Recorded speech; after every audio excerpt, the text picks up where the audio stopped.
Hello అండి, నమస్తే. నేను శ్రీలక్ష్మి. ఈరోజు మన వీడియోలో ముగ్గులు వేసుకోవడానికి ఒక మంచి ఐడియాని చూద్దాం. ముగ్గు అసలు మాకు ఎలా వేయాలో తెలీదు, అసలు గీత కూడా రాదు అనుకున్న వాళ్ళు కూడా ఈ పద్ధతిలో చాలా ఈజీగా వేసుకోవచ్చండి. చూస్తున్నారు కదా, దీనికోసం మనకు కావాల్సింది ఒక చిన్న బాటిల్ అన్నమాట. కూల్ డ్రింక్ బాటిల్ కానీ వాటర్ బాటిల్ కానీ చిన్నది కావాలండి. అది ఉంటే చాలు. చక్కగా ఈ విధంగా సింపుల్గా వేసేసుకోవచ్చు. ఏ డిజైన్ అయినా మీకు నచ్చిన డిజైన్స్ వేసుకోవచ్చండి. నాకు పెద్దగా ముగ్గులు రావండి, కానీ ఈ బాటిల్ ఉంటే చాలు. మీరు ఎలాంటి డిజైన్ కావాలన్నా ఈజీగా వేసుకోవచ్చు. పండుగల శుభకార్యాలంటే మనకి ముందుగా గుర్తొచ్చేది ముగ్గులే కదండి. ఇలా ముగ్గుల్ని మనం గుమ్మం దగ్గరే కాకుండా పూజ గదిలో, అలాగే కలసం పెట్టే పీట పైన, ఇంకా చాలామంది వంట చేసే ముందు గ్యాస్ స్టవ్ దగ్గర కూడా ముగ్గులు వేస్తారండి. చాలా మంచి అలవాటు అన్నమాట.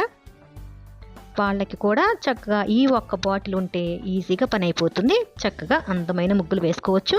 దీన్ని ఎలా తయారు చేసుకోవాలంటే, ఒక బాటిల్ని తీసుకొని తడి లేకుండా చూసుకోవాలండి.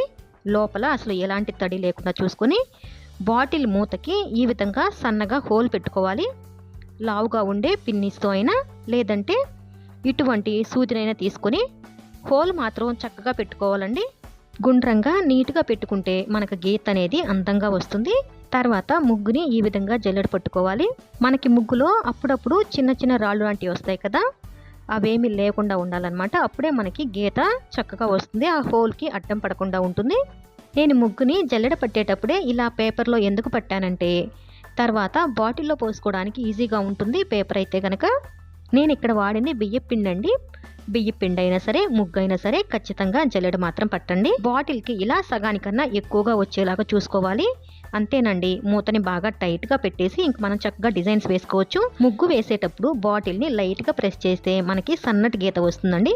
అదే కాస్త ఎక్కువగా ప్రెస్ చేశారంటే కొంచెం లావు గీత వస్తుంది. మనకి నచ్చిన విధంగా మీకు ఎలా కావాలంటే అలా వేసుకోవచ్చు. ఈ ఐడియా మీకు నచ్చి హెల్ప్ అవుతుంది అనుకుంటే ప్లీజ్ అండి తప్పకుండా వీడియోని లైక్ చేయండి. అలాగే మీ అభిప్రాయాన్ని కామెంట్ సెక్షన్లో తెలియజేయండి. ఇంకా ఛానల్ కూడా సబ్స్క్రైబ్ చేసుకుని పక్కనే ఉన్న బెల్ ఐకాన్ని యాక్టివేట్ చేసుకోండి. Thanks for watching this video.